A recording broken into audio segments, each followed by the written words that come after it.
El Camino is a film that I would have never thought had a chance at existing. Even more impressive is that it was shot completely in secrecy with no one even knowing about it until a month before its release. That is a rarity in this day and age. I'm going to assume that if you're watching this video, you've also watched all 5 seasons of the highly acclaimed Breaking Bad series. If not, 1. Why are you watching this? 2. You seriously need to watch it. Like ASAP, right now. It's not an exaggeration when I tell you that it's one of the best written shows of all time. And although the subject matter may not be for everyone, it is excellent. Also, while you're at it, check out Better Call Saul. El Camino, a Breaking Bad movie, is a straight-to-Netflix film that takes place just moments after Breaking Bad's perfectly crafted conclusion. El Camino shifts its full attention to the character of Jesse Pinkman, played by Aaron Paul. As genius as Bryan Cranston was playing Walter White in Breaking Bad, I always felt like Jesse was the heart of the show, a moral compass, if you will. Jesse's actions were by no means perfect, but his evolution throughout really helped provoke a certain sense of empathy for his constant tragedy.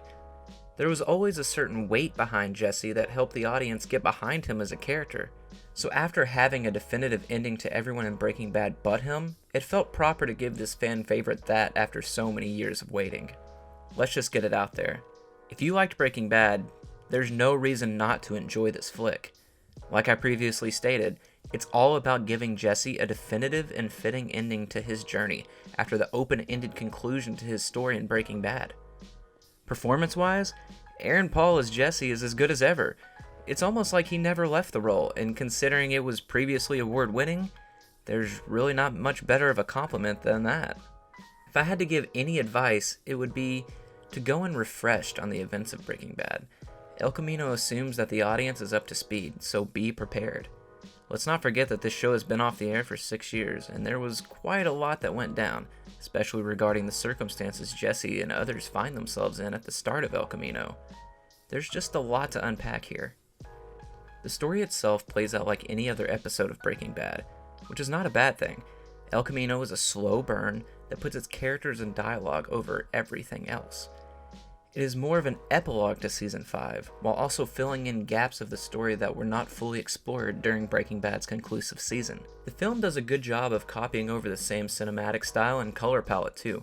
However, seeing that El Camino was shot digitally was a slight bummer. This is only due to Breaking Bad being shot a majority on film. I just really think that it added to the overall tone of the show. My guess would be that it was contractual through Netflix or wherever else that made them shoot digitally this time. That being said, it doesn't take away from the film. It just is something that I noticed. Because this film is driven by the fans, there is of course many callbacks with a few surprising characters showing back up in interesting and satisfying ways. This never feels forced either, as it organically is weaved into the story. While we're on the subject of the story, I wouldn't necessarily say that the story has plot holes, but there are definitely a few questions that I have after my first viewing. They're minor and non-detractors. All in all, does El Camino need to exist? Not really. Am I glad that it does? Absolutely. Vince Gilligan has crafted an extension to the award-winning show in a way that just feels right. I didn't realize how much I missed these characters until I had a chance to see them on screen once again. This alone made me want to go back and view the series from the start. So in conclusion, maybe it is cliche for me to say that El Camino allows Jesse, for all his flaws, to have the fitting ending that he deserves. But that is really what this film is about, and I, for one, couldn't be happier about it. Yeah, bitch! Magnets! Oh!